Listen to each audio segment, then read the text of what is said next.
என்றென்றைக்குமாய் அவர் விளங்க பண்ணுகிற தேவன். ஆமென். அவர் இன்மைக்கும் மறுமைக்குமான தேவனாய் நம்முடைய சந்ததிகளை அவர் தலைமுறை தலைமுறைக்குமாய் அவர் ஆசீர்வதித்து நடத்துகிறவராய் இருக்கிறார். ஹல்லேலூயா. தேவனுடைய கிருபை பிரசன்னம் நம்ம எல்லா நாளும் சூழ்ந்து நடத்துகிறதா இருக்கிறது. ஆமென். நாம் விசுவாசிக்கிறோமா? ஹல்லேலூயா. நம்முடைய சந்ததி ஹல்லேலூயா தேவனுடைய சந்ததியா இருக்கிறது. தேவனுடைய நாமத்தை மகிமைப்படுத்துகிற சந்ததியா இருக்கிறது. அப்படிப்பட்ட சந்ததிக்குள்ளால் கர்த்தர் நம்மை நடத்த அவர் போதுமானவராய் என்றென்றைக்கும் நம்முடைய சந்ததியோடு கூட அவர் கூட இருந்து நடத்துகிறவராய் இருக்கிறார். கர்த்தர் ஆபிரகாமுக்கு வாக்கு பண்ணினார். ஹல்லேலூயா. ஆபிரகாமுக்கு உன் சந்ததியை நான் ஆசீர்வதிப்பேன் என்று சொல்லி அவர் வாக்கு பண்ணினார். அந்த சந்ததியை நான் தலைமுறை தலைமுறைக்குமாய் நான் ஆசீர்வதித்து நடத்துவேன் என்று சொன்னார். அந்த வார்த்தையை கர்த்தர் அந்த கடைசி வரைக்கும் இன்னைக்கு வரைக்கும் ஆண்டவர் அந்த வார்த்தையை நிறைவேற்றி கொண்டிருக்கிறார். ஹல்லேலூயா. அந்த சந்ததிக்கு மாத்திரமல்ல, இன்றைக்கு நம்முடைய சந்ததிகளுக்கும் கர்த்தர் என்ன செய்து கொண்டிருக்கிறார்? அந்த கிருபையை நமக்கு விளங்க பண்ணி கொண்டிருக்கிறார். ஆமென். இங்கே பார்க்கும் பொழுது 12ஆம் அதிகாரத்தில் 7ஆம் வசனத்தில் நாம் வாசிக்கிறோம். ஆதியாகமம் 12:7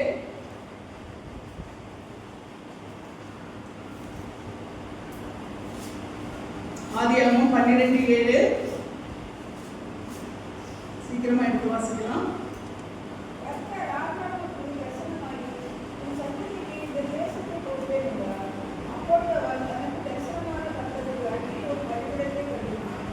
ஆமென். கர்த்தர் ஆபிரகாமுக்கு தரிசனமாகி உன் சந்ததிக்கு இந்த தேசத்தை கொடுப்பேன் என்றார்.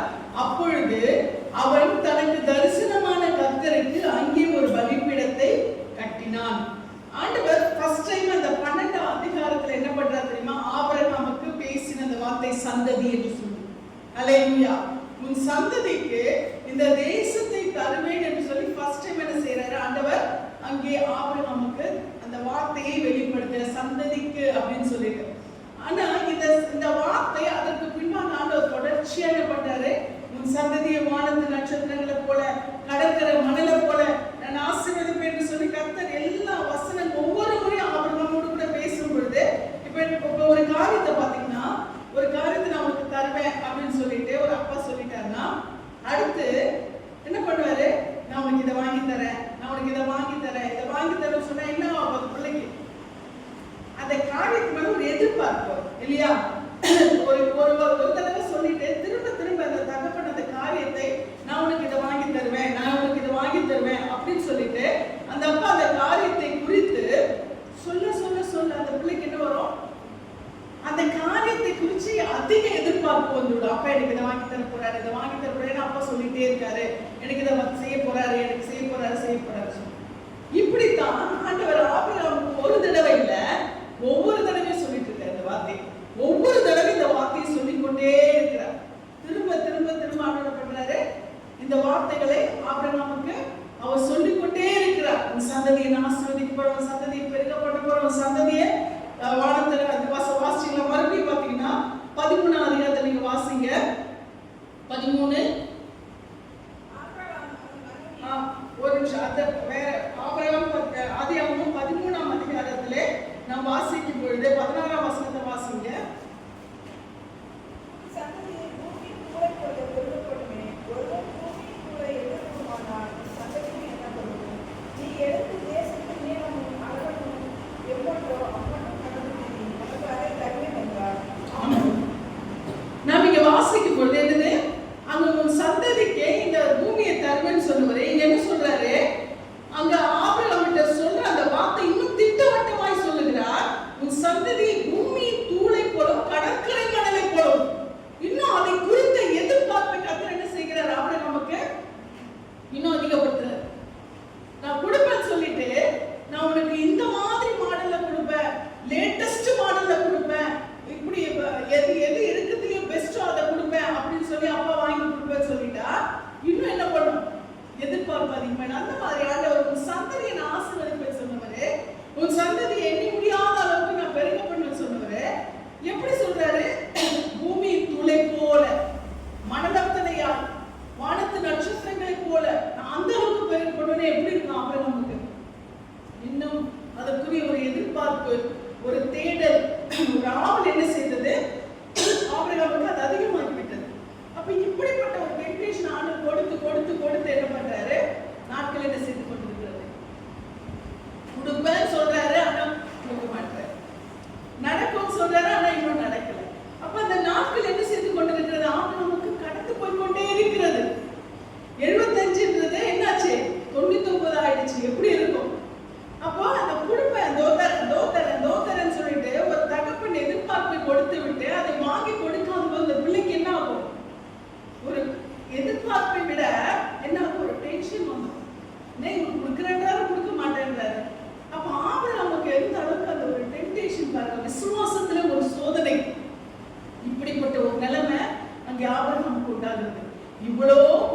கொடுப்பேன்னு சொல்லிட்டு கடைசியில 99 வயசுல என்ன பண்றாரு? கொடுக்கிறார். கொடுத்ததை என்ன செய்கிறார்? அந்த கொடுத்த அந்த ஈவை 99 வயசுல சொல்றாரு, 100 வயசுல யார் பிறக்கிறது? ஈசாக்கு பிறக்கிறார். இது நடந்த பிறகு ஆண்டவர் என்ன செய்கிறார்? மறுபடியும் ஒரு செக் வைக்கிறார். நாம வாசிச்சோம் இல்லையா? அங்க ஆதியாகமத்தின் புத்தகத்துல ஆண்டவர் என்ன சொல்றாரு? உன் பிள்ளையை நீ என்ன பண்ணணும்? எனக்கு பலி கொடுக்க வேண்டும் என்று சொல்லுகிறார். உன் பிள்ளையை நீ எனக்கு ஒப்பு கொடுக்க வேண்டும் என்று சொல்லுகிறார். இந்த சூழ்நிலை வரும்போது ஆபிரகாமுக்கு எப்படி இருக்கும்? இந்த நிலைமையில ஆபிரகாம் என்ன செய்ய முடியும் இல்லையா? அப்போ இந்த சூழ்நிலையில ஆபிரகாம் என்ன செய்கிறார்? ப்ரோ டெம்ப்டேஷன் பண்ணி நம்மள ஆண்டவர் என்ன பண்ண கொடுக்கிறேன் அதுவும் எதிர்பார்ப்பையும் மாவுளையும் அதிகப்படுத்தி விட்டு அதுக்கு பிறகு என்ன பண்றாரு? அந்த பிள்ளையை கொடுக்குறாரு. அந்த பிள்ளையை கொடுத்த பிறகு அவர் எப்படி கேட்கிறாரு? எனக்கு மொத்தமா கொடுத்துருக்காரு. பிள்ளையோட ஜீவனையும் எனக்கு கொடுத்து விடு என்று சொல்லும்போது உயிரிய உயிரை கொடுத்தா எங்களுக்கு சந்ததி வரும். ஆனா ஒண்ணுதான் ஆபிரகாம் அதை விசுவாசிக்கிறார். நீங்க பாத்தீங்கன்னா அங்க கொண்டு போகிறார். இந்த டெம்ப்டேஷன் நீங்க நினைக்கிறீங்களா இது ஆபிரகாமுக்கு மட்டும்தான் இருந்துச்சுன்னு? கிடையாது. யாருக்கு தெரியுமா? ஈசாக்குக்கும். ஏன் சொல்லுங்க? இந்த காரியம் நடக்கும்போது ஈசாக்கு கை குழந்தை இல்லை. ஈசாக்க ஆபிரகாம் கை குழந்தைய தூக்கிட்டு போனாரா? பிறந்த குழந்தைய தூக்கிட்டு போனாரா? இல்ல இந்த குழந்தைய அப்படியே தத்தி தவழ்ற பிள்ளையா கை பிடிச்சு கூட்டிட்டு போனாரா? அதற்கு உதாரணம் நான் சொல்றேன் பாருங்க. அங்கே பார்க்கும் பொழுது ஆபிரகாம் ஈசாக்கை கொண்டு போகும் பொழுது நீங்க அந்த வசனத்திலே வாசிப்பில்லானால் அந்த 22ஆம் அதிகாரத்துல நீங்க வாசிங்க. 22ஆம் அதிகாரம் 6ஆம் வசனத்துல வாசிங்க. 22:6 ஆதியாகமம் 22:6. ஆபிரகாம் கடற்படைக்கு கட்டையை எடுத்து தன் குமாரனான ஈசாக்கினை வைத்து தன் கையிலே நெருப்பையும் கத்தியையும் எடுத்துக்கொண்டான். இருவரும் கூட்டிக் கொண்டார்கள். ஆமே. இங்க பாத்தீங்கன்னா ஆபிரகாம் தகன பலிக்கு கட்டைகளை எடுத்து தன் குமாரனாகிய ஈசாக்கின் மேல் வைத்து, அப்பனா தகன பலிக்கான கட்டைகள் ஒரு பிள்ளையை கிடத்தி அந்த பலி கொடுக்கணும் அப்படின்னு சொன்னா, அவ்வளவு பெரிய பிள்ளையை கிடத்தி பலி கொடுக்கணும். அப்ப எவ்வளவு கட்டைகள் தேவைப்படும்? யோசிச்சு பாருங்க, எவ்வளவு கட்டைகள் தேவைப்படும். அப்போ அந்த தகன பலிக்கான கட்டைகளை யார் மேல் வைக்கிறாரு? யார் மேல வைக்கிறாங்க? வேலைக்கார மேலையா? இல்ல. யார் மேல? தம் பிள்ளை மேல வைக்கிறாரு. ஈசாக்கின் மேல சுமத்துறாரு. அப்ப தகன பலிக்கான இவ்வளவு கட்டைகளையும் ஒரு பிள்ளை சுமக்க வேண்டுமானால் அது கை குழந்தையா இருக்க முடியுமா? இல்ல அது ஒரு தவற முட்டி போடுற பிள்ளையா இருக்க முடியுமா? இல்ல ஒரு கை பிடிச்சு நடக்கிற பிள்ளையா இருக்க முடியுமா? கண்டிப்பா அந்த பிள்ளை ஒரு பலமுள்ள வாலிபனா இருக்க வேண்டும். அதாவது என்ன சொல்றது? ஒரு நல்ல ஒரு திடகாத்திரமான பிள்ளையா அந்த பிள்ளை இருக்கணும். இந்த கட்டைகளை சுமக்கிற அளவுக்கு அந்த பிள்ளை எப்படி இருக்கணும்? நல்ல வளர்ந்த பிள்ளையா இருக்கணும். அப்ப அந்த பிள்ளைக்கு தெரியுமா தெரியாதா? தெரியும் இல்லையா? அந்த சூழ்நிலையிலே தன் தகப்பன் தன்னை அந்த பலி செலுத்துகிற அந்த மேடை மேல கடத்தும் போது அந்த பிள்ளைக்கு எப்படி இருந்திருக்கும்? வளர்ந்த பிள்ளை தனக்கான பலியை, தனக்கான பலிக்கான கட்டைய சுமக்கிறது யார் தான்? அந்த பிள்ளைதான். அப்ப அந்த கட்டைகளை, அவ்வளவு கட்டைகளை சுமக்கிற பிள்ளையாய் அவன் வளர்ந்திருக்கான்னு சொன்னா எவ்வளவு பெரிய பையனா இருந்திருப்பான். நிறைய பேர் நினைச்சிருப்பாங்க ஒரு சின்ன குழந்தை, சின்ன பையனை கூட்டிட்டு போய் கடத்தி அங்க படுக்க வச்சு அங்க என்ன பண்ணிருப்பாரு? பலி கொடுத்திருப்பாரு. கிடையாது. அங்க இவ்வளவு பெரிய பையனை கூட்டிட்டு போயிருக்காரு. நல்ல வளர்ந்த பையன், கிட்டத்தட்ட அந்த வாலிப பருவத்துல இருந்திருப்பான். அந்த பையன் ஆஷ் மாதிரி இருந்திருப்பான். அந்த பையனை கொண்டு போய் என்ன பண்றாரு? பலி கொடுக்க போறாரு. யோசிச்சு பாருங்களேன். அப்ப அந்த சூழ்நிலையில அவனுக்கு நல்லா தெரியும். அங்க கொண்டு போய் அப்பா படுக்க வைக்கும் போது நம்ம தான் பலிகடை அப்படின்னு சொல்லிட்டு தெரியும் இல்லையா? அப்ப அங்க கொண்டு போய் அங்க படுக்க வைக்கும் போது இந்த டெம்ப்டேஷன் ஆபிரகாமுக்கு மட்டுமா? கிடையாது, ஈசாக்குக்கும் சேர்த்து. அப்ப அந்த பிள்ளை நினைச்சதையோ அப்படா கேட்டுக்கலாம், என்னை இப்படி கொண்டு வந்து படுக்க வச்சு எப்படி உங்க தெய்வ பயத்துக்கு ஒரு அளவு இல்லையா? இல்லையா? உங்க கடவுள் பக்திக்கு ஒரு அளவு இல்லையா? பிள்ளைக்கு பலி கொடுப்பேன்னு எடுத்து அந்த கயிறு அறுத்து போட்டு இறங்கி வர்றதுக்கு அவருக்கு கொஞ்ச நேரம் இல்லை.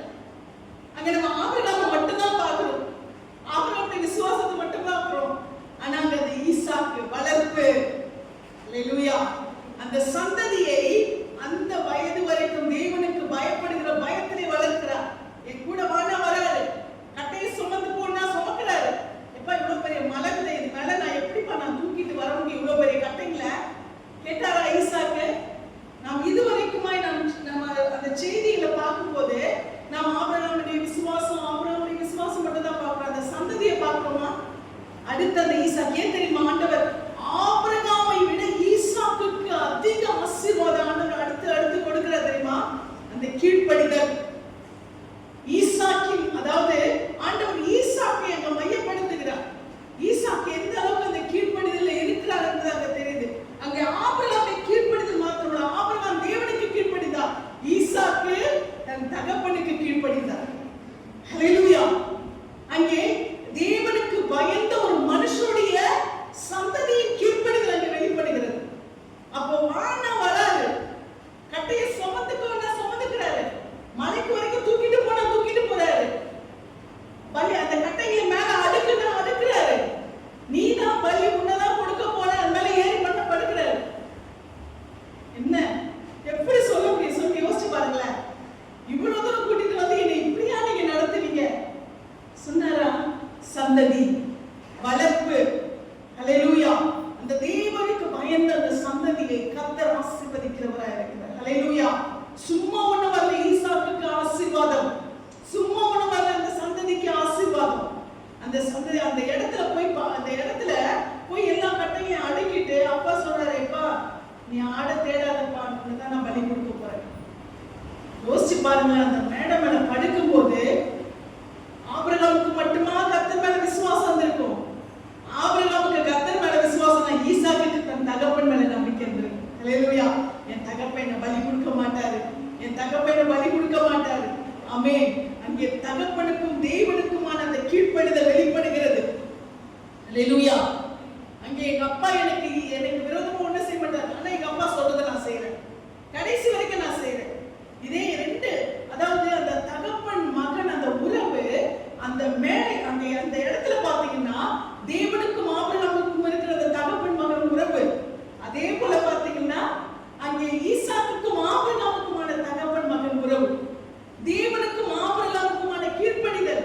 அதே போல ஈசாக்குக்கும் ஆபிரகாமுக்குமான கீழ்ப்படிதல்.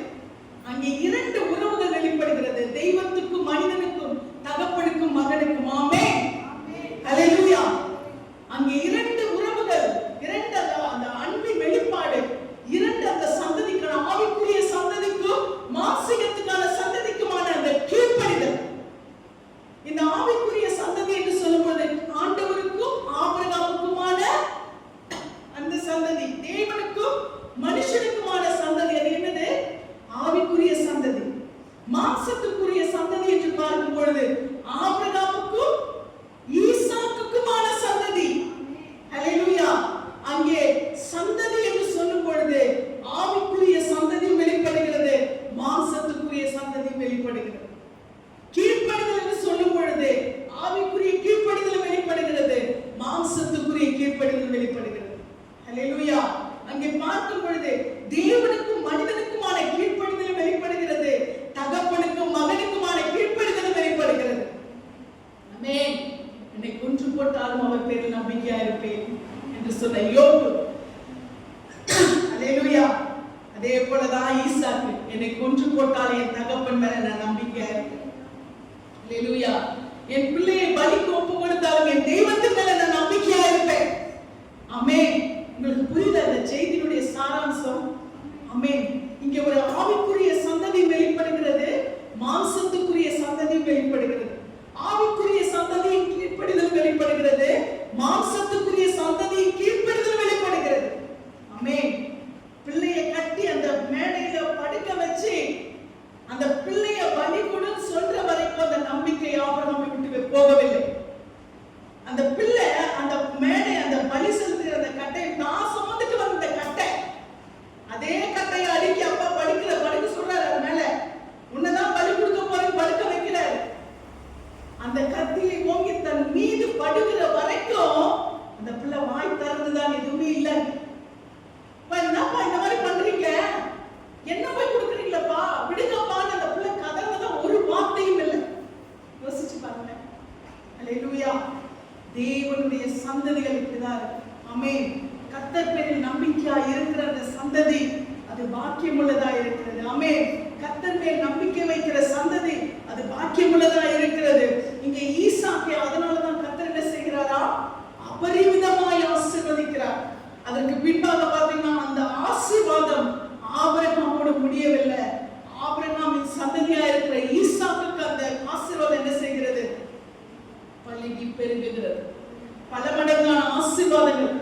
நிச்சயமா நான் சொல்றேன், ஆபிரகாமை விட ஈசாக்கு இன்னும் பல மடங்கு ஆசீர்வதிக்கப்பட்டவராக இருக்கார். அதனாலதான் அந்த சந்ததியுடைய ஆசீர்வாதம் அப்படியே பெருகிக் கொண்டே போகிறது. அல்லேலூயா. அந்த சந்ததியுடைய ஆசீர்வாதம் பல மடங்கு ஆகிறது. ஆபிரகாமுக்கு கர்ப்பத்துல ஒரு பிள்ளை பிறந்துச்சுன்னா ஈசாக்கின் கர்ப்பத்திலே 2 பிள்ளைகள் பிறந்தது. அல்லேலூயா. ஈசாக்கின் சந்ததியிலே கர்த்தர் இரட்டை பிள்ளை கொடுக்கிறார். ஆமென். அந்த ஆசீர்வாதம், அல்லேலூயா, அந்த ஆசீர்வாதான ட்வின்ஸ் கொடுக்கிறார். ஆமென். நாம் தேவனுக்கு பயந்த பெற்றோருக்கு நாம் கீழ்ப்படிகளா இருப்போமானால் கர்த்தர் நிச்சயமாய் நம்முடைய அடுத்த சந்ததி ஆசீர்வதிப்பார். அல்லேலூயா. தேவனுடைய வார்த்தைக்கு தேவனுக்கு பயந்த பெற்றோருக்கு கீழ்ப்படுகிற பிள்ளைகளாய் நாம் வளரும் பொழுது நிச்சயமாய் அவருடைய ஆசீர்வாதம் பெருகும். அவருடைய ஆசீர்வாதம் நிச்சயமாய் நன்மையாய் இருக்கும். நீங்க நிச்சயமாய் சொல்லுகிறேன், பிள்ளைகள் என்ற அந்த கீழ்ப்படிதலுக்கு ஒரு உதாரணம் யாரு? ஈசாக்கு. அல்லேலூயா. ஜீவனையே கொடுக்கிற நேரத்திலும் கூட அந்த பிள்ளை என்னன்னு கேட்கல, ஏன்னு கேட்கல. அநேக வேளையில பிள்ளைகள் என்ன சொல்லுவாங்க தெரியுமா? நீங்க ஆண்டவர் ஆண்டவர் ஆண்டவர் எல்லாத்தையுமே இழந்துட்டு போறீங்க அப்படின்வாங்க. ஆனா ஈசாக்கு என்ன சொல்றாரு தெரியுமா?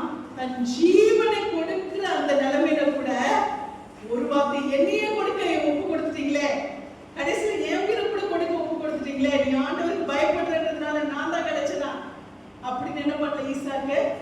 ஒரு வார்த்தையும் சொல்லல. அல்லேலூயா. அவ்வளவு கீழ்ப்படிதல், அவ்வளவு தெய்வ பயம், அவ்வளவு தெய்வ பக்தி. அது அந்த தகப்பனிடத்திலிருந்து அவன் என்ன செய்கிறான்? அதை அடுத்ததாய் கற்றுக்கிறான். அவன் அங்க பார்க்கறது என்ன தெரியுமா? என் அப்பா என் உயிரையே கொடுக்க துணிஞ்சிட்டாரே அப்படின்னு சொல்லிட்டு அவன் யோசிக்கல. இவ்வளவா என் தகப்பன் பெற்ற பிள்ளையும் ஒப்பு கொடுக்கிற அளவுக்கு அந்த தேவன் எவ்வளவு நல்லவராய் இருப்பான். அல்லேலூயா. அந்த தேவன் எவ்வளவு நல்ல தேவனாய் இருப்பார். அப்பா இந்த அளவுக்கு நம்மையே கொடுக்க துணிகிறான்னு சொன்னால் அப்போ அந்த தேவன் எவ்வளவு நல்ல தேவன் என்று அதைத்தான் ஈசாக்கு பார்க்கிறார். அதற்கு பின்பாக அவர் தேவனுக்கு பயப்படுகிற பயம் என்ன செய்கிறது? அது அதிகமாய் அவருடைய வாழ்க்கையிலே பெருக ஆரம்பிக்கிறது. அல்லேலூயா. அப்ப ஆண்டவர் நம்மை நம்முடைய பிள்ளைகளுக்கு முன்பாக அந்த தெய்வ பக்தியிலே வைக்கிறார் சொன்னால் நிச்சயமாய் அது அந்த சந்ததிக்கு ஆசீர்வாதம். அல்லேலூயா. நீங்க நினைக்காதீங்க, நான் ஆண்டவருக்கு பயப்படுறதுனால எனக்கு என்ன கிடைச்சது, என்ன நடந்தது. ஆண்டவர் நிச்சயமாய் சொல்லுகிறேன், ஒன்றையும் மறக்கிற தேவன் அல்ல. அல்லேலூயா. நம்மை ஆண்டவர் தலை நிமிர்ந்து நிற்கிறது மாத்திரம் நம்முடைய சந்ததியை தலை நிமிரச் செய்வார். அல்லேலூயா. நம் சந்ததியை ஆண்டவர் செய்வாரே, மகிமையாய் உயர்த்த அவர் வல்லவராய் இருக்கிறார். ஆமென். அதுதான் நம்ம பார்க்கும் பொழுது ஆண்டவர் சொல்றாரு, அந்த இடத்துல பார்க்கும் பொழுது நீங்க வாசிங்க இந்த வசனத்துல 18ஆம் வசனத்துல அதே அதிகாரம் 22:18.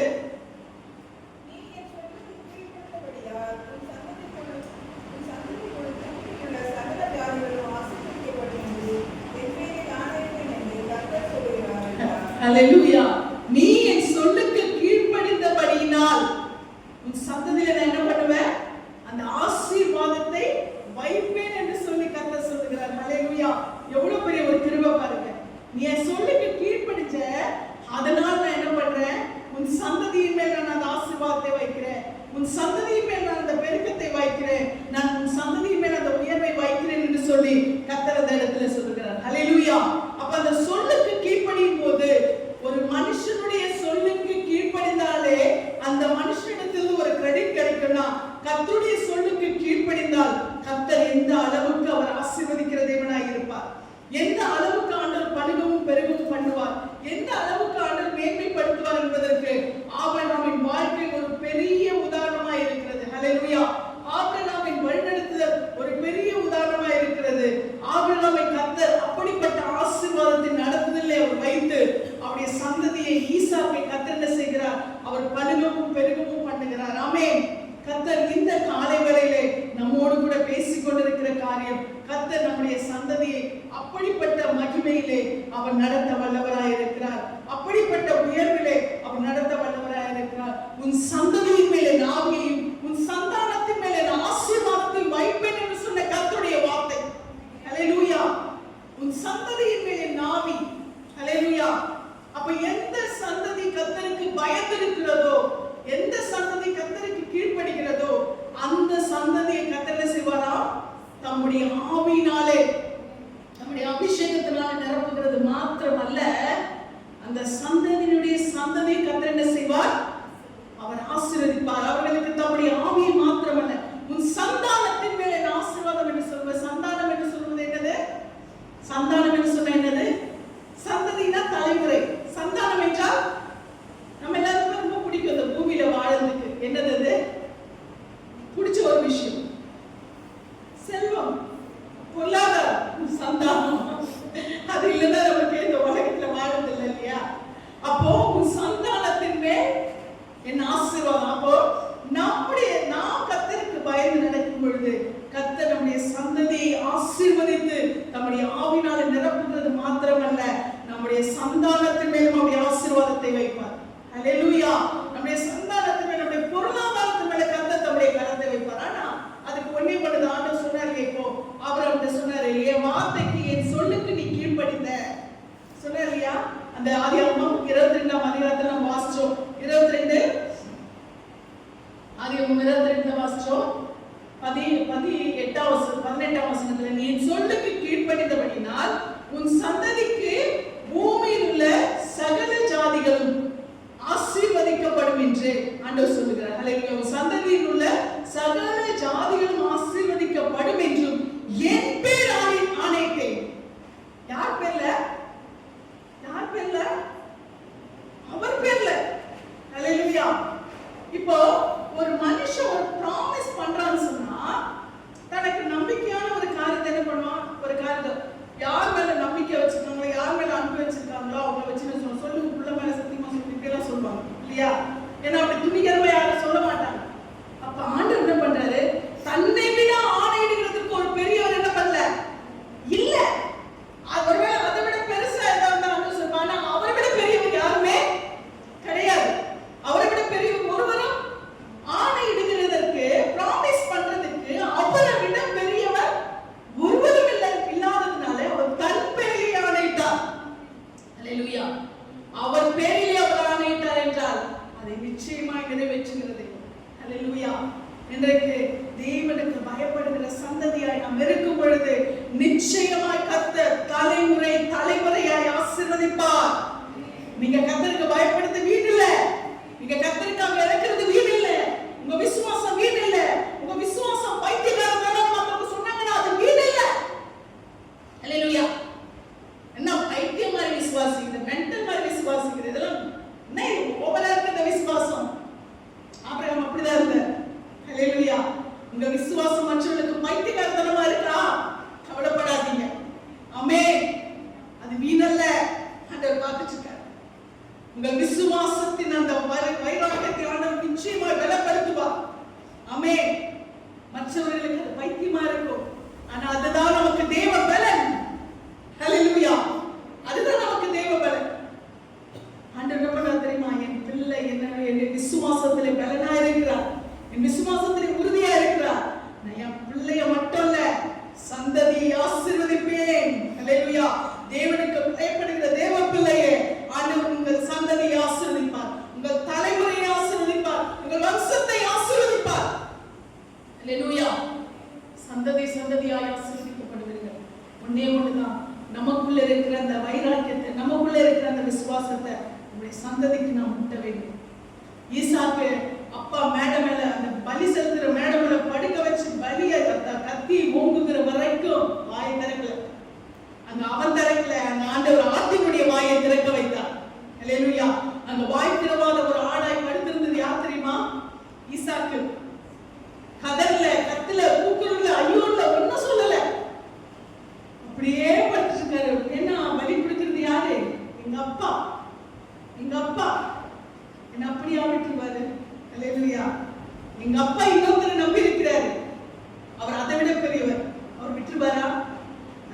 அந்த ஒரு வாலிப வயதிலே அந்த பிள்ளைக்கு இருந்த விசுவாசம், அந்த ஆபிரகாம் என்ற அந்த தகப்பனிடத்திலிருந்து வந்தது. ஹல்லேலூயா. நம்முடைய சந்ததிக்கு தெய்வ விசுவாசத்தை கொண்டு, தேவ வைராக்கியத்தை கொண்டு ஆண்டவர் கைவிட மாட்டார், கைவிட மாட்டார். ஹல்லேலூயா. நிச்சயமாய் பாப்பீங்க, உங்க சந்ததியில பாப்பீங்க, நம்முடைய சந்ததியில பார்ப்போம். அல்லேலூயா. கர்த்தருக்கு பயப்படுகிற பயம் இன்னதென்று ஆண்டவர் நம்முடைய சந்ததிகளுக்கு ஆண்டவர் அதை விலக பண்ண அவர் வல்லவராய் இருக்கிறார். அல்லேலூயா. நம்முடைய சந்ததிகளை ஆண்டவர் தலைமுறை தலைமுறைக்குமாய் அவர் ஆசீர்வதிக்கிற தேவன். அல்லேலூயா. நம்முடைய தலைமுறைகளையும் தாண்டி இருக்கிற அவருடைய ஆசீர்வாதத்தின் தயவை நாம் நிச்சயமாய் நம்முடைய சந்ததிகளின் வாயிலாக நாம் பார்ப்போம் என்று சொல்லி கர்த்தர் நமக்கு நிச்சயித்து சொல்லி இருக்கிறார். அவர் பொய் சொல்ல மாட்டார். அவர் பொய்யுரையாத தேவன். அவர் நிச்சயமாய் நம்மை அந்த ஆசீர்வாதத்தின் படியாய் அவர் நடத்த அவர் உண்மையும் நீதியும் உள்ளவராய் இருக்கிறார். அல்லேலூயா. இந்த ஆசீர்வாதத்தின் பலனை நாம் நிச்சயமாய் பெற்றுக்கொள்வோம் என்று சொல்லி நாம் இந்த வேளையிலே நாம் விசுவாசிக்க வேண்டும். அந்த நம்பிக்கையிலே நாம் உறுதிப்பட்டவர்களாய் காணப்பட வேண்டும் என்று சொல்லி கர்த்தர் இந்த காலை வேளையிலே நம்மோடு கூட பேசிக் கொண்டிருக்கிறார். அல்லேலூயா. அந்த நிச்சயத்தையும் அந்த விசுவாசத்தை நாம் பெற்றவர்களாய் நாம் எப்பொழுதும் காணப்படும் பொழுது நிச்சயமாய் நம்முடைய சந்ததி தலைமுறை தலைமுறைக்குமாய் அது ஆசீர்வதிக்கப்பட்ட சந்ததியாய் கர்த்தர் நம்முடைய சந்ததியை உயர்த்தி நிறுத்த அவர் வல்லவராய் இருக்கிறார். அல்லேலூயா. நிச்சயமாய் கர்த்தரை தெய்வமாய் கொண்ட ஜனம் பாக்கியம் உள்ளது.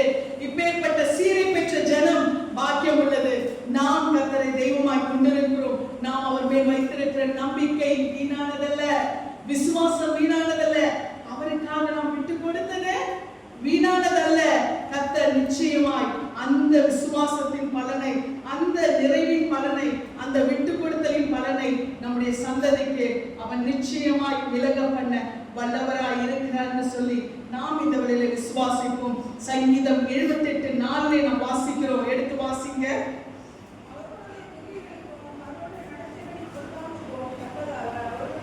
சங்கீதம் 78:4.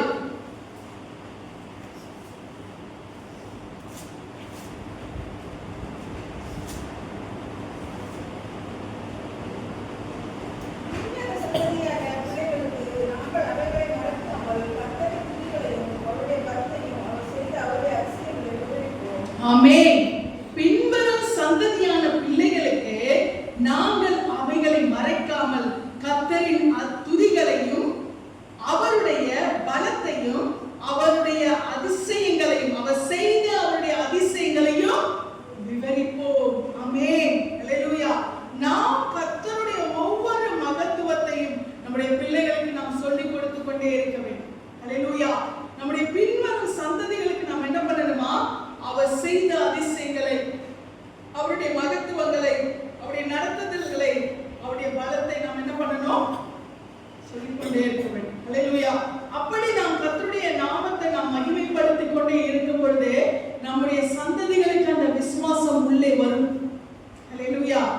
நாம் பிள்ளைகளிடத்துல நாம் மற்ற காரியங்களை பேசுகிறதை விட நாம் கர்த்தருடைய நடத்துதல்களை பேச வேண்டும். கர்த்தருடைய கிருபைகளை பேச வேண்டும். கர்த்தருடைய நடத்துதலின் வழிநடத்துதலின் மகிமைகளை நாம் என்ன பண்ணணும்? நாம் பேசுகிறவர்களா இருக்க வேண்டும். எத்தனையோ பெற்றவர்கள் எதையோ பேசிட்டு இருப்பாங்க. ஆனா ஆண்டவரை பத்தி மட்டும் என்ன பண்ண மாட்டாங்க? பேச மாட்டாங்க. கர்த்தருடைய நடத்துதலை மட்டும் என்ன பண்ண மாட்டாங்க? பேச மாட்டாங்க. ஆனால் நாம் பேசும்பொழுது என்ன பண்ணது? நம்முடைய பிள்ளைகளுக்கு அவருடைய நடத்துதலை, அவருடைய அதிசயங்களை, நம்ம வாழ்க்கையில் ஆண்டவர் செய்த அந்த செயல்களை நாம் என்ன பண்ணணும்? நம்முடைய பிள்ளைகளிடத்துல ஷேர் பண்ணணும். நாம வாலிப வயசுல இருக்கும்போது கர்த்தர் நம்ம எப்படி நடத்தினார், நம்ம எப்படி ரட்சித்தாரு, நம்ம எப்படி தூக்கி எடுத்தாரு, நம்ம எப்படி இது வரைக்குமா ஆண்டவர் என்னை எப்படி நடத்தினார் தெரியுமா? இந்த காரியத்துல எனக்கு ஆண்டவர் இப்படி இருந்தாரு, அந்த காரியத்துல எனக்கு இப்படி இருந்தாரு. கிட்டத்தட்ட பல தடவை சொல்லிட்டு இருப்பேன். சொல்லும் போது சொல்லுவாங்கம்மா, இது நிறைய சொல்லிட்டீங்கம்மா. ஏன்னா நமக்கு அவருடைய வார்த்தையை தவிர, அவருடைய அதிசயங்களை விவரிக்கிறதை தவிர வேற ஒண்ணுமே இல்லை. அல்லேலூயா. நாம் அவரை குறித்து சொல்ல சொல்ல சொல்ல நமக்குள்ளே விசுவாசம் பலப்படும். உடைய பிள்ளைகளுக்கு அந்த விசுவாசத்தின் பலன் 10 தடவை சொன்னா 11ஆவது தடவையாவது என்ன பண்ணும்? அது உள்ளத்துல வரும். அவங்களுக்கு ஒரு சூழ்நிலை வரும்போது அது தெரியும்.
செய்வாங்க?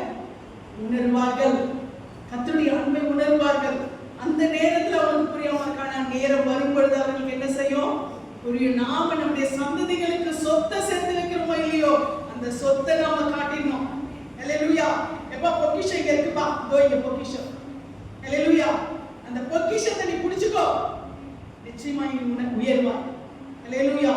நிச்சயமா நீ மேன்மையாய். அல்லேலூயா. ஒரு பிள்ளை தன் தகப்பனிடத்திலே நான் பாஸ் பண்ணா எனக்கு இந்த காரியத்தை நீங்க கொடுக்கணும் அப்படின்னு சொல்லிட்டு அந்த பிள்ளை கேட்குது. அந்த பிள்ளை கேட்கும்போது அந்த தகப்பன் என்ன செய்கிறார்? கண்டிப்பா நீ பாஸ் பண்ணிட்டு நான் உனக்கு ஒரு பைக் வாங்கி தரேன், அந்த பைக்கை நான் உனக்கு நிச்சயமா என்ன பண்ணுவேன், நான் வாங்கி கொடுப்பேன் அப்படின்னு சொல்லிட்டு அந்த தகப்பன் சொல்றாரு.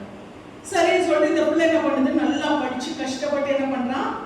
படிச்சு ஃபர்ஸ்ட் நான் செஞ்சுட்டேன்ப்பா, நீ சொன்னீங்கல்ல நீ நல்ல மார்க் வாங்கிடு, நான் உனக்கு பைக் வாங்கி தரேன்னு சொன்னீங்கல்ல, நான் வாங்கிட்டேன். அவன் ரிமைண்ட் பண்ணும்போது அப்படியாப்பா சரிப்பா ரொம்ப சந்தோஷம் அப்படின்னு சொல்லிட்டு அப்பா என்ன பண்றாரு? மறுநாள் அந்த பிள்ளை கிட்ட ஒரு புக்கை கொண்டு வந்து கொடுக்குறாரு. ஒரு புத்தகத்தை கொண்டு வந்து கொடுக்குறாரு. அந்த புத்தகத்தை ஒரு வேத புத்தகம், அந்த புத்தகத்தை கொண்டு வந்து கொடுத்ததும் அந்த பிள்ளை வாங்கி பார்க்கறான். நான் பாஸ் பண்ணதுக்கு இதான் எனக்கு கிஃப்டா? இது ஒரு பெரிய விஷயமா? நான் உங்ககிட்ட என்ன கேட்டேன்? நீங்க என்கிட்ட என்ன சொன்னீங்க? பைக் வாங்கி தருவேன். ஆனா நீங்க என்ன பண்ணிருக்கீங்க? எனக்கு பெரிய ஆளாயிரம் ரொம்ப கஷ்டப்பட்டு நான் என்ன பண்ணேன்? நான் படிச்சேன், நான் தூக்கம்ல சரியா சாப்பிடல, நீங்க பைக் வாங்கி கொடுப்பீங்கன்னு ஒரு எதிர்பார்ப்பு நான் என்ன பண்ணேன்?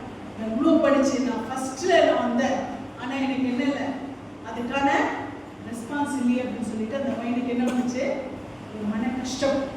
என்ன பண்ணிட்டான்? போயிட்டான்.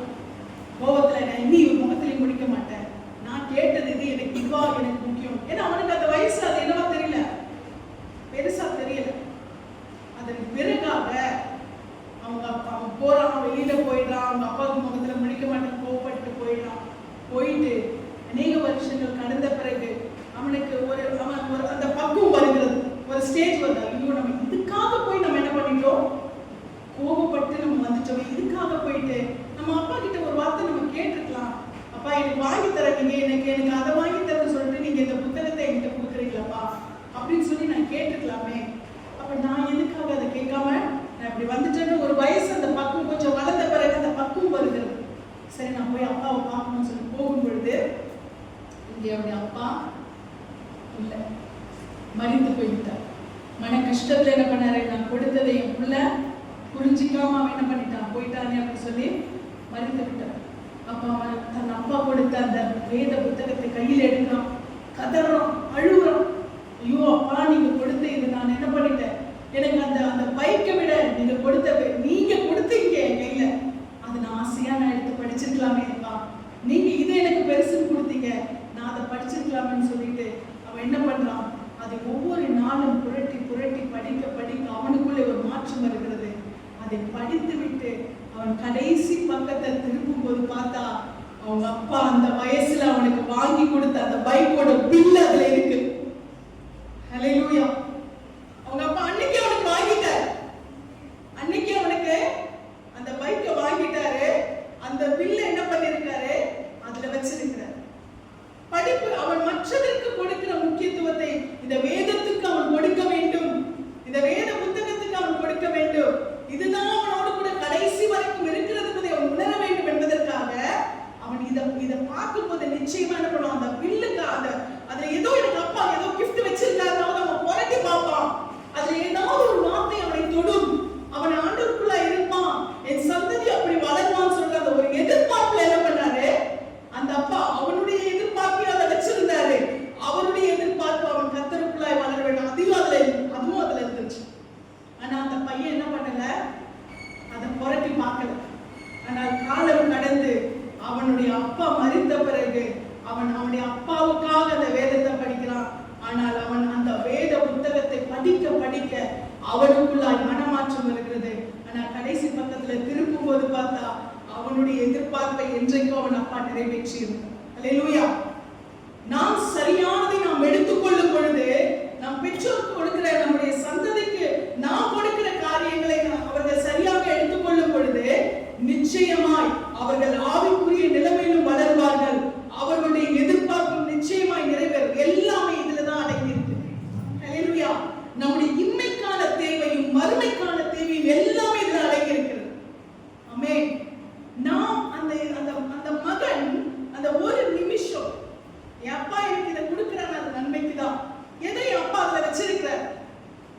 கொஞ்சம் புரட்டி பார்த்திருந்தான்னா நிச்சயமா என்ன பண்ணிருப்பான்?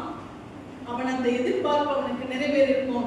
அவன் அந்த பைக்கு அவன் அநேக வருஷங்கள் அவன் எதிர்பார்ப்பு அந்த அன்னைக்கே ஓட்ட வேண்டிய அந்த பைக்கை அவன் பல வருஷங்களா என்ன பண்ணல, எடுக்க முடியல இல்லையா?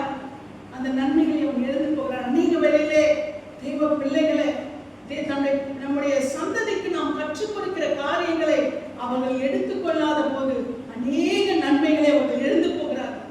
பெற்றோர் வேதத்தை படிங்க நம்ம அப்பாவை தொடவே மாட்டாங்க. அப்போ ஒவ்வொரு நாளும் அதை அவர்கள் தள்ளிக்கொண்டே போகும் பொழுது அவருடைய வாழ்க்கையுடைய நன்மைகளை அவர்கள் தள்ளி போட்டுக் கொண்டே போறாங்க. ஹல்லேலூயா. அவனுக்கு கிடைக்க வேண்டிய அந்த நன்மை அவன் அதை எடுத்து அதை வாசிக்காததுனால என்ன பண்ணுச்சு? அவனுடைய கைவிட்டு கொண்டு அதுலதான் இருக்கு நன்மை, இதுலதான் இருக்கு நமக்கு நன்மை. எல்லா நன்மை இதுல நமக்கு அடங்கி இருக்கு. ஹல்லேலூயா. அதை நாம் எடுத்து அதை புரட்டினாதான் தெரியும். அவன் புரட்டி பார்த்திருந்தாதான் உள்ள பில் இருக்கிறது தெரிஞ்சிருக்கும். ஹல்லேலூயா. அவன் அதை என்ன பண்ணிக்கலாம்? அது என்னைக்கு டெலிவரி பண்றாங்களோ அந்த நாள்ல போயிட்டு அந்த பில்லை கொடுத்து அவன் வாங்கிட்டு. ஹல்லேலூயா. அதனால அவன் அதை மிஸ் பண்ணிட்டான். ஆமென். இன்றைக்கு நமக்கு நம் சந்ததிக்கு நாம் கொடுக்கிற இந்த வழிகாட்டு நெறி, ஹல்லேலூயா, இதுல எல்லாமே அடங்கியிருக்கிறது. எல்லாமே அடங்கியிருக்கிறது. இம்மைக்கும் மறுமைக்குமான அத்தனை பொக்கிஷமும் நம்முடைய சந்ததிகளுக்கு அடங்கியிருக்கிறது. ஹல்லேலூயா. அந்த சந்ததிகள் அதை எடுத்துக்கொள்வார்களானால் நிச்சயமாய் தலைமுறைகள் எப்படி இருக்கும்? ஆசீர்வதிக்கப்படும். ஆமென். ஆசீர்வதிக்கப்பட்டதாய் காணப்பட்டிருக்கும். அவன் அதை சரியா புரட்டி பார்த்திருந்தானா தன் தகப்பனை இழந்திருக்க மாட்டான், தன் ஆசீர்வாதத்தை அவன் இழந்திருக்க மாட்டான். அதற்கு மேலாய் தன் வாழ்க்கையில அநேக வருடங்கள் வீணான இந்த வழிகாட்டுதலை அவன் என்ன பண்ணிருக்க மாட்டான்? இழந்திருக்க மாட்டான். ஹல்லேலூயா. இன்றைக்கு ஆண்டவர் சொல்லுகிற காரியம் நம்முடைய சந்ததிகளுக்கு நாம் என்ன பண்றோம்? அந்த நடத்துதலை நாம் விலக பண்ணும் பொழுது அதை சந்ததிகள் பிடித்துக் கொள்ளுமானால் நிச்சயமாய் அவர்கள் ஆசீர்வதிக்கப்பட்டிருப்பார்கள். இந்த வசனத்தின் படியாய் நாம் அதைத்தான் பார்க்கிறோம். பின்வரும் சந்ததியான பிள்ளைகளுக்கு நாங்கள் அவைகளை மறைக்காமல் கர்த்தரின் அதிசயங்களையும் அவருடைய பலத்தையும் அவர் செய்த அவருடைய அதிசயங்களை, ஹல்லேலூயா, கர்த்தருடைய துதிகளையும் அவருடைய பலத்தையும் அவர் செய்த அவருடைய அதிசயங்களையும் விவரிப்போம். ஹல்லேலூயா. இன்னைக்கு நம்ம ஒரு கன்ஃபெஷன் எடுத்துக்கலாமா?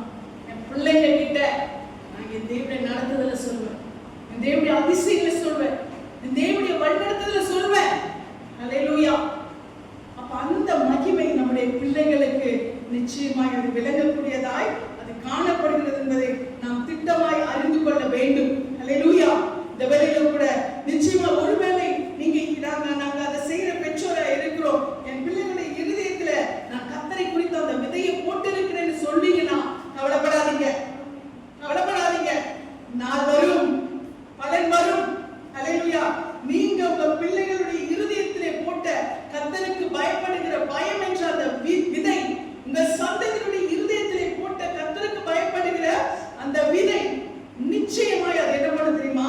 அது நாள் வரும் பொழுது அது பலன் கொடுக்கிறதா இருக்கிறது. அதனுடைய பலன் நிச்சயமாய் அது வளர்ந்து அது மகிமையான பலனை அது கொடுக்க வல்லமை உள்ளதா இருக்கிறது. ஹல்லேலூயா. இந்த வேளையிலே அந்த நிச்சயம் நமக்கு காணப்பட வேண்டும். அதாவது இந்த ஆபிரகாம் என்ற ஒரு மனிதன், இந்த மனிதனுடைய கீழ்ப்படிதல் அவரோடு போகல. ஹல்லேலூயா. ஈசாக் என்ற அவருடைய மகனுக்குள்ளாய் வந்தது. அந்த மகனுடைய அந்த காரியம் யாக்கோபுக்குள்ளாய் வந்தது. யாக்கோபுக்குள்ளாய் இருக்கிற அந்த கீழ்ப்படிதல் யோசேப்புக்குள்ளாய் வந்தது. ஹல்லேலூயா. அடுத்த அடுத்த அடுத்த தலைமுறைகள் அவர்களுக்கு பின்பாக வருகிற எல்லா தலைமுறைக்கும் என்னப்படுது? அந்த ஆசீர்வாதம் வருகிறது. இந்த ஆசீர்வாதம் தாவீது என்ற அந்த வேர், ஹல்லேலூயா, தாவீது என்ற அந்த வேர், அந்த வேர் அது அட்டி மரமாய் அது என்ன பண்ணுகிறது? அந்த வேரிலிருந்து ஒரு கிளை துளித்து எழும்புகிறது. ஹல்லேலூயா. இயேசு கிறிஸ்து, ஹல்லேலூயா, இயேசு கிறிஸ்து என்ற அந்த மகிமை என்ன செய்கிறது? அது துளித்து எழும்புகிறதா இருக்கிறது. அந்த மகிமையான அந்த இயேசு கிறிஸ்து என்ற அந்த மேன்மையிலிருந்து அந்த சந்ததியை நாம யார் இருக்கிறோம்? அவருடைய சந்ததியை எண்ணி முடியாது. நான் வாசிச்ச ஒரு வசனத்துல அவர் தம்முடைய சந்ததியை பார்த்து என்ன பண்ணுவாராம்? மகிழ்ந்திருப்பார். எந்த சந்ததி? எந்த சந்ததி?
வைக்கிறாங்க, தள்ளுறாங்க, இவனை சிலுவையில அறைங்க, கல்லனை கூட காப்பாத்துங்க, ஆனா இவரு காப்பாற்றப்படக்கூடாது.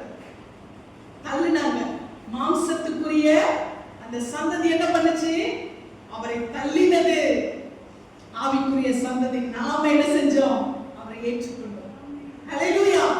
இவரே என் நேசர், இவரே என் பாசம், இவரே என் அன்பு என்று சொல்லி ஆவிக்குரிய சந்ததியா இருக்கிற நம்மை அவர் ஏற்றுக்கொண்டார். ஹல்லேலூயா.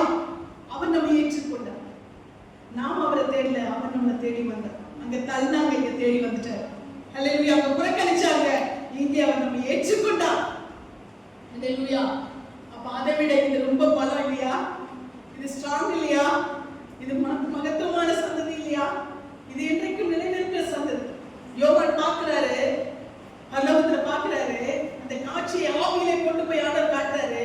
அங்க ஒரு பெரிய கூட்டம் நிக்குதாம், 2 கூட்டம் நிக்குதாம். யார் தெரியுமா? எண்ணிறைந்த புறஜாதிகள். ஹல்லேலூயா. எண்ணிறைந்த புறஜாதிகளின் கூட்டம். யார் தெரியுமா? அது நீங்களும் நானும் நிக்கிறோம். ஹல்லேலூயா. நீங்களும் நானும் நிக்கிறோம். யோவான் அங்க பார்க்கிறாரு, ஃபியூச்சரை பார்த்துட்டு இருக்காரு. 2000 வருஷத்துக்கு முன்னாடி யோவான் என்ன பண்றாரு? அங்க ஃபியூச்சரை பார்க்கிறாரு. அங்க பார்த்தா யார் நிக்கிறது தெரியுமா? நம்ம எல்லாம் நின்னுட்டு இருக்கோம். ஆமென். விசுவாசிக்கிறீங்களா? யோவான் பார்த்த அந்த கூட்டத்துல நான் இருக்கிறேன் சொல்லுங்க. ஆமென். நம்பிக்கையோட சொல்லுங்க, நான் இருக்கிறேன். யோவான் பார்த்த அந்த கூட்டத்துல நான் இருக்கிறேன். அங்க மெஜாரிட்டி யார் தெரியுமா? மெஜாரிட்டி யார் தெரியுமா? நம்ம கூட்டம் தான். மாம்சத்தின்படி வந்த சந்ததி அல்ல, ஆவியின்படி வந்த சந்ததி நீங்களும் நானும் தான். ஆமென். என்ன நம்ம சந்ததியை நம்ம நடத்துறோம் இல்லையா? ஹல்லேலூயா. ஆண்டவர் நம்முடைய சந்ததியை அங்கே நிறுத்தி இருக்கிறார், நம்மை அங்கே நிறுத்தி இருக்கிறார். ஹல்லேலூயா. நாம் ஆவிக்குரிய சந்ததியாய் கர்த்தருடைய ராஜ்யத்திலே நிலைநிற்கிறவர்களாய் கர்த்தர் நம்மை மாற்றி இருக்கிறார். ஹல்லேலூயா. நாம் பாக்கியம் பெற்ற ஜனம், நாம் மகத்துவமான ஜனம், நாம் கர்த்தருடைய கிருபைகளை நாம் விளங்க பண்ணுகிற ஜனம். எடுத்து வாசிங்க ரோமர் 4:16.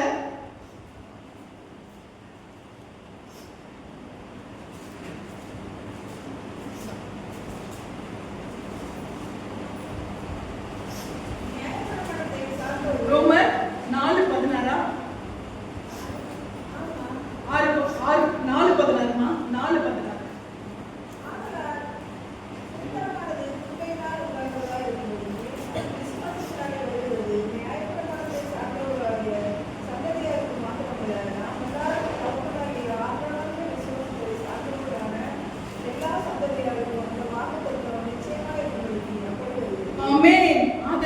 சுதந்திரமானது கிருபையினால் உண்டாகிறதா இருக்கும்படிக்கு அது விசுவாசத்தினாலே வருகிறது.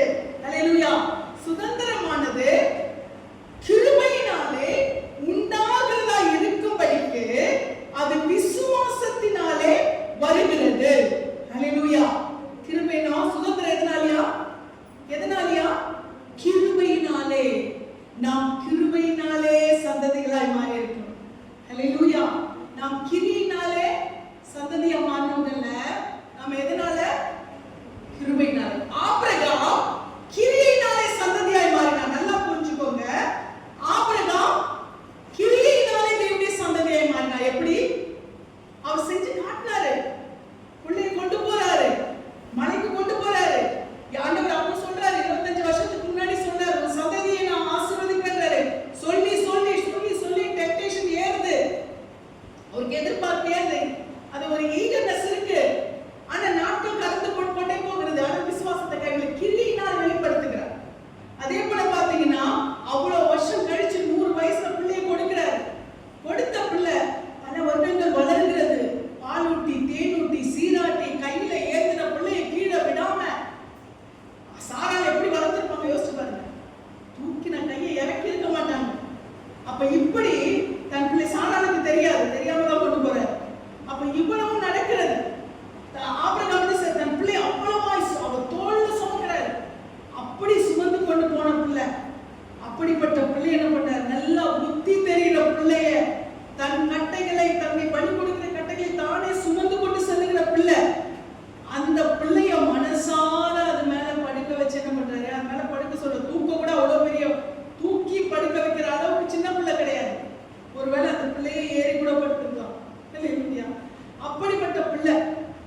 அந்த பிள்ளையை அவர் கொடுக்கிறார்.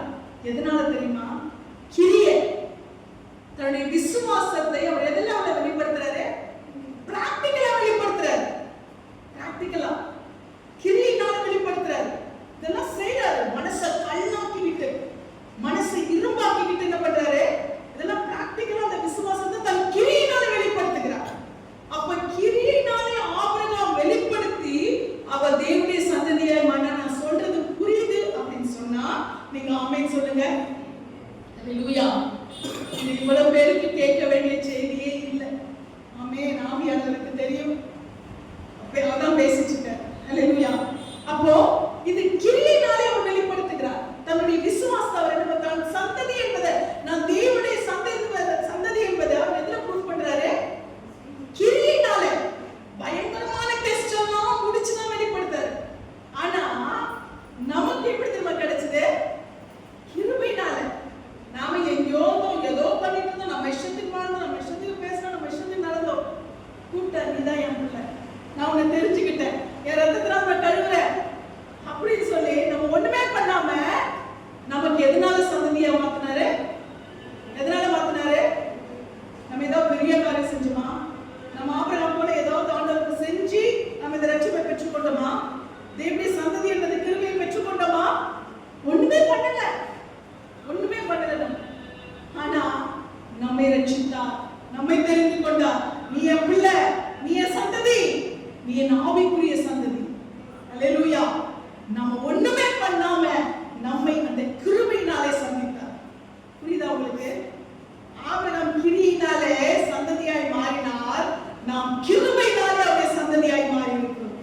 சுதந்திரம், சுதந்திரன்றது என்னது? அவருடைய ப்ராப்பர்ட்டி, அவருடைய சந்ததி. இங்க நாம் பார்க்கிறதுதான் இந்த வசனம் சொல்லுகிறது.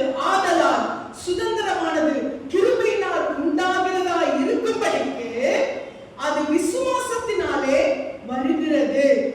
நியாய பிரமாணத்தை சார்ந்தவர்களாகிய சந்ததியாருக்கு மாத்திரமல்ல. ஆபிரகாமின் சந்ததி என்னது? நியாய பிரமாணத்தின் சந்ததி. அவங்களுக்கு ஆண்டவர் என்ன பண்ணாரு? இஸ்ரவேலுக்கு நியாய பிரமாணத்தை கொடுத்தார். அப்ப அவங்க நியாய பிரமாணத்தினாலே உண்டான சந்ததியா இருக்கிறார்கள். அப்போ இங்கே நியாய பிரமாணத்தை சார்ந்தவர்களாகிய சந்ததியாருக்கு மாத்திரமல்ல, நம் எல்லாருக்கும் தகப்பனாகிய ஆபிரகாமுடைய விசுவாசத்தை சார்ந்தவர்களான எல்லா சந்ததியாருக்கும், அல்லேலூயா, நம் எல்லாருக்கும் தகப்பனாகிய ஆபிரகாமுடைய விசுவாசத்தை சார்ந்தவர்களான எல்லா சந்ததியாருக்கும் அந்த வாக்குத்தத்தம் நிச்சயமா இருக்கும்படிக்கு அப்படி வருகிறது. அல்லேலூயா. நாம என்ன பண்றோம்? ஆபிரகாமுக்கு அந்த விசுவாசம் கிரியினாலே வெளிப்பட்டது. நாம் இன்றைக்கு அந்த விசுவாசத்தை கிருபையினாலே பெற்றிருக்கிறோம். அல்லேலூயா. இன்றைக்கு ஆண்டவர் நம்மை ரட்சித்திருக்கிறார். இந்த கிருபைகளை நாம் பெற்றுக்கொண்ட ஜனமாய் இருக்கிறோம். இந்த கிருபைகளை நாம் என்றென்றைக்கும் என்ன பண்ணணும்? காப்பாற்றிக் கொள்ள வேண்டும். அல்லேலூயா. இந்த கிருபைகளை நாம் என்றென்றைக்குமாய் நாம் அதை பெற்றுக் கொண்டவர்களாய் நாம் காணப்பட வேண்டும். இந்த கிருபையிலே நாம் என்றென்றைக்குமாய் நிலைத்திருக்கிறவர்களாய் காணப்பட வேண்டும். இந்த கிருபை நம்மை நிச்சயமாய் தலைமுறை தலைமுறையாய் நம்மை காப்பாற்றி நடத்த போகிறதாய் இருக்கிறது. அல்லேலூயா. இங்கே நாம் இந்த கிருபைகளை பெற்றுள்ளதாய் காணப்படுகிறபடினாலே, தலைமுறை தலைமுறையாய் இந்த கிருபையை நாம் சார்ந்து வாழ்கிறவர்களாய் இருக்கிறபடினாலே, இந்த கிருபையிலே நாம் என்றென்றைக்குமாய் நாம் பலப்பட்டு காணப்பட வேண்டும் என்று சொல்லி கர்த்தர் நம்மை நடத்தி கொண்டிருக்கிறார். நம்முடைய சந்ததிக்கு தேவ விசுவாசத்தை அறிவிக்கிறவர்களாய் நாம் என்றைக்கும் காணப்பட வேண்டும். தேவனுடைய விசுவாசத்திலே நிலைநிற்கிறவர்களாய் நாம் எப்பொழுதும் காணப்பட வேண்டும். தேவனுடைய பலத்தை நாம் விளங்கப்படுவதாய் நாம் என்றென்றைக்கும் காணப்பட வேண்டும். அல்லேலூயா. நம்முடைய சந்ததிக்கு நாம் எதை கொடுக்கிறோமோ இல்லையோ, கர்த்தருக்கு பயப்படுகிற பயத்தை நம்ம கொடுக்கிறோம். அல்லேலூயா. உண்மையா சொல்ல போனா நாங்கள் எங்களுடைய வாழ்க்கையின் நாங்கள் துவக்கத்தை நல்லா ஆரம்பிச்சோம். நல்லா அப்ராட்ல தான் என்னுடைய வாழ்க்கையை நான் ஆரம்பிச்சேன். ஃபாரின்ல தான் என் வாழ்க்கையை ஆரம்பிச்சேன். ஃபாரின்ல தான் பிள்ளைகளை பெற்றோம். அந்த இவ்வளவும் பண்ணிட்டு ஒரு என்ன சொல்றது, ஒரு வெளி தேசத்துல ஆண்டவர்களை ஆசீர்வதித்தார். ஆனா அங்க நாங்க சேர்த்து வச்சது ஒண்ணு கூட எங்க பிள்ளைங்களுக்கு கிடையாது. ஆண்டவர் எல்லாவற்றையும் விளக்க வைத்தார், எல்லாவற்றையும் விளக்க வைத்தார். கர்த்தருக்குள்ளாய் நாங்கள் பெற்றுக்கொண்டது ஒன்னே ஒண்ணுதான். எது தெரியுமா? அவருக்கு பயந்த சந்ததி, எல்லாவற்றையும் விட கர்த்தருடைய மகிமை தான் பெருசு, கர்த்தருடைய நடத்துதல் தான் பெருசு. இதை மட்டும் தான் நாங்க என்ன பண்ணோம், எங்கள் வாழ்க்கையில நாங்கள் அறிந்து கொள்வோம். எங்க சந்ததிக்கு நாங்க அதை தான் கொடுப்போம். அப்ப ஒன்னே ஒண்ணுதான் பிள்ளைங்க கேட்பாங்க எல்லாமே. நேற்றுக்கே நாங்க ஒரு சாட்சிக்காக தான் சொல்றேன், தயவு செஞ்சு இதை வேற விதமா நீங்க எடுத்துறாதீங்க. நான் தயவு செய்து உங்க கெஞ்சி கேட்கிறேன். நேற்றுக்கு நாங்க ஆண்டுடைய பாடலை நாங்கள் டிவியில கேட்கும் போது ஆஷன் ரொம்ப வேகமா கூப்பிட்டான். என்ன பாடம் கேட்டேன், அம்மா இந்த பாட்டை நீங்க கேட்கும்போது உங்களுக்கு என்ன ஞாபகம் வருது? அப்போ எனக்கு புரியல. நான் நினைச்சேன் அவன் மறந்துட்டுப்பான் போல இருக்கு அப்படின்னு நினைச்சேன். ஆனா அவன் என்கிட்ட சொன்ன ஒரு வார்த்தை என்ன தெரியுமா, இதை நம்ம மஸ்கட்ல நம்ம கார்ல போயிட்டு இருக்கும்போது அப்ப நம்ம என்ன பண்ணோம், இந்த பாட்டு நான் தூக்கத்துல கேட்டுட்டே வருமா, எனக்கு அந்த அதே ஞாபகம் எனக்கு வருது. கார்ல நம்ம போயிட்டே இருக்கும்போது இந்த பாட்டு கேட்கல, அந்த அதே ஞாபகம் எனக்கு இந்த பாடலை எனக்கு கேட்கும் போது எனக்கு தோணுது, அதே ஞாபகம் எனக்கு வருது அப்படின்னு சொல்லிட்டு மகன் சொல்லும் போது அவன் இன்னும் மறக்கல. ஆண்டவருடைய பாட்டு தான் நாங்கள் என்ன பண்ணுவோம், அதை போட்டுட்டு ஃபுல்லா அவங்க வரும்போது நாங்கெல்லாம் என்ன பண்ணுவோம், சில வேலைகளை அப்படியே தூங்கிடுவோம். காஸ்ட் மட்டும் பாவம் முழுகாம என்ன பண்ணுவாரு, அப்படியே வண்டி போட்டுட்டே வருவார். அப்படி அந்த பாடலை கேட்கும்போது அவனுக்கு அந்த நினைவு அப்படி இல்லாத கத்தை நடத்தினான். அப்ப அந்த அப்படிப்பட்ட ஒரு சூழ்நிலை பிள்ளைகளுக்கு இங்க வந்ததும் டோட்டலா அதுக்குரிய எந்த ஒரு சாயம் அவங்களுக்கு கிடையாது. அல்லேலூயா. இங்க வந்ததும் என்னது, டோட்டலா அந்த வாழ்க்கைக்குரிய ஒரு நிழல் கூட அவங்க கிட்ட கிடையாது, அவங்க மேல படல. அப்படியே கத்தனை பண்ணிட்டாரு, டோட்டலா புரட்டி போட்டுட்டாரு. ஆனா ஒன்னே ஒண்ணுதான், அந்த சந்ததிக்கு கற்றுக் கொடுத்தது கர்த்தருக்கு பயப்படுகிற பயம், கர்த்தரை நம்புகிற நம்பிக்கை, எந்த சூழ்நிலை அவர் மேல விசுவாசம். அல்லேலூயா. அதை மட்டும் முடிச்சுக்கோங்க. ஆண்டவர் திரும்பவும் கட்டி எழுப்புவார். அதை மட்டும்தான் பிள்ளைகளுக்கு கற்றுக் கொடுத்தது. அந்த சூழ்நிலை எதையுமே பிள்ளைங்க அந்த வளர்ப்புக்குள்ள இங்க வந்த பிறகு அவங்க பார்க்கல. ஆனால் கர்த்தர் எல்லாவற்றிலும் அப்படி நடத்துதல் இருந்தது. ஆனால் அங்கே என்ன சொல்லிக் கொடுத்தோமோ அதை தான் இங்கேயும் அவங்களுக்கு சொல்லி வளர்த்தது. ஒன்னே ஒண்ணுதான், என்னது, கர்த்தருக்கு பயப்படுகிற பயம். அல்லேலூயா. நம்முடைய சந்ததிக்கு அந்த பயத்தை நாம் கற்றுக் கொடுப்போம். நிச்சயமாய் நம்முடைய சந்ததி தலைமுறைக்குமாய் அது ஆசீர்வதிக்கப்பட்ட சந்ததியாய் காணப்படும். அது மகிமையான சந்ததியாய் காணப்படும். அது அநேகருக்கு அது என்ன பண்ண தெரியுமா, ஆசீர்வதிக்கப்பட்டதாய் காணப்படும். நீங்க வாசிச்சு பாருங்க, கடைசியா நான் வாசிக்கும் பொழுது கர்த்தருடைய சந்ததியை கர்த்தர் எவ்வளவு மகிமையாக ஆசீர்வதிக்கிறார்னு சொல்லி நாம் பார்க்கிறோம். ஆமென். அந்த விசுவாசத்தினாலே இங்கே நாம் எபிரேயர் 11ஆம் அதிகாரத்தின் இந்த பட்டியலை பார்க்கும்போது அவர்கள் சந்ததியா என்ன செய்கிறார்கள், அப்படிப்பட்ட விசுவாசத்தின் பலனை அவர்கள் என்ன செய்கிறார்கள், பெற்றுக்கொண்டவர்கள். நீங்க அந்த விசுவாசம் 11ஆம் அதிகாரத்துல நீங்க வாசிச்சீங்கன்னா ஃபுல்லாவே அப்படிதான் இருக்கு. அல்லேலூயா. ஃபுல்லாவே அந்த விசுவாசத்தின் பட்டியல் தான் என்ன பண்ணோம், அந்த 11ஆம் அந்த அதிகாரத்துல நீங்க வாசிச்சீங்கன்னா ஃபுல் அண்ட் ஃபுல் அதுதான் காணணும். இங்கே நாம் வாசிக்கும் பொழுது நாம் என்ன செய்கிறோம், அந்த 11ஆம் அதிகாரம் முழுக்க நாம் என்ன பண்றோம், அந்த விசுவாசத்தின் பலனை நாம் காண்கிறோம். இதுல நாம் பார்க்கும்போது ஃபுல்லாவே அந்த சந்ததியை நாம் பார்க்கலாம். இதுல இந்த சந்ததி எப்படி வரும்னு சொன்னா, இது ஆவி மாம்சத்துக்குரிய சந்ததியில இருந்து ஆவிக்குரிய சந்ததி வரைக்கும் முடியும். இந்த 11ஆம் அதிகாரம் எப்படி முடியும்னு சொன்னா, எப்படி முடியுது, மாம்சத்தின் சந்ததியாய் இயேசு கிறிஸ்துவின் மூலமாய், அந்த மாம்சத்தின் மூலமாய் விசுவாசத்தை வெளிப்படுத்தின ஆபிரகாம் முதற்கொண்டு ஆவியினாலே கர்த்தருடைய சந்ததியாய் இயேசு கிறிஸ்துவின் சந்ததியாய் வெளிப்பட்ட நம் வரைக்கும் என்ன பண்ணுது, முடியுது. கடைசியில பாத்தீங்கன்னா நீங்க நல்லா கவனிங்க, இந்த 11ஆம் அதிகாரத்தின் துவக்கம் அது என்ன பண்ணுது, மாம்சத்தின் விசுவாசத்திலே துவங்குகிறது. ஆனால் 11ஆம் அதிகாரம் முடியும் போது என்ன பண்ணுது, ஆவியின் விசுவாசத்திலே முடிகிறது. அல்லேலூயா. ஆவியின் விசுவாசத்திலே அது முடிகிறது. அந்த 11ஆம் அதிகாரத்தை நீங்க பாத்தீங்கன்னா மாம்சத்தின் அந்த சந்ததியாய் அது என்ன பண்ணுது, தன்னுடைய வைராக்கியத்தை, தன்னுடைய விசுவாசத்தை காண்பிக்கிறது. அந்த சந்ததி எங்க இருக்குது தெரியுமா, வெயிட்டிங்ல இருக்கு. அந்த சந்ததி எங்க இருக்கு, வெயிட்டிங்ல இருக்கு. ஆனால் இந்த ஆவிக்குரிய சந்ததி மறுபொழுது, இந்த ஆவிக்குரிய சந்ததி எப்ப அவர் கொண்டு போறாரோ அப்பதான் இந்த மாம்சத்தின் சந்ததி என்ன பண்ணுமா, வெளிப்படும். அல்லேலூயா. இந்த மாம்சத்தின் சந்ததி எங்க போகும்னா பரலோகத்துக்கு போகும். அப்ப இந்த ஆவிக்குரிய சந்ததி, அதாவது மாம்சத்தின் சந்ததியை விட ஆவிக்குரிய சந்ததி எப்படி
ஸ்பெஷலான ஒரு அக்கேஷன் இருந்தாதான் இல்லையா, ஒரு கல்யாணம், வேற ஏதாவது வீடு பிரதிஷ்டை, இந்த மாதிரி ஏதாவது விசேஷம், அப்ப ஆண்டவர் நமக்காக விசேஷமான ஒன்று வச்சிருக்கிறார். அல்லேலூயா.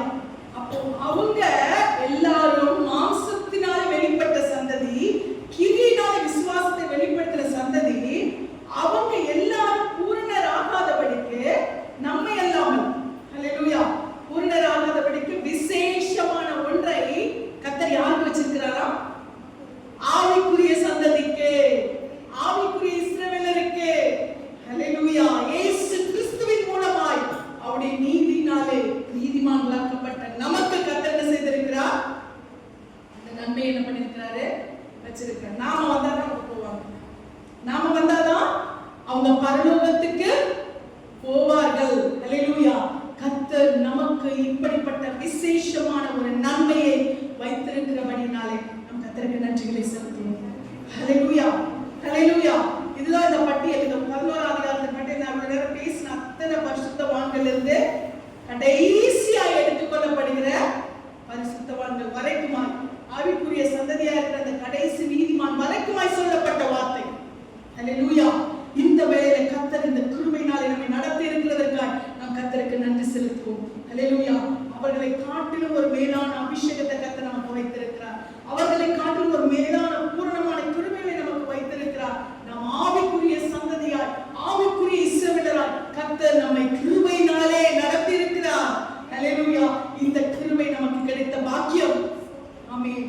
கர்த்தர் சொன்ன வார்த்தைப்படியா, உன் சந்ததியின் மேலே நான் ஆவியை ஊற்றுவேன், உன் சந்தானத்தின் மேலே ஆசீர்வாதத்தை ஊற்றுவேன். இந்த நாளிலே கர்த்தர் நம்முடைய சந்ததியை தலைமுறை தலைமுறைக்குமாய் நம்முடைய ஆவியினாலே அவர் நிரப்ப போகிறார். இந்த கிருபைகளை நம்முடைய சந்ததிக்கு நாம் ஊட்டுகிறது வீணல்ல. இது நிச்சயமாய் கர்த்தர் அதனுடைய கிரியைகளை, நன்மைகளை தலைமுறை தலைமுறைக்குமாய் விளங்க பண்ணுவார். கர்த்தர் உங்களையும் உங்கள் சந்ததிகளையும் ஆசீர்வதிப்பாராக. ஆமென், ஆமென்.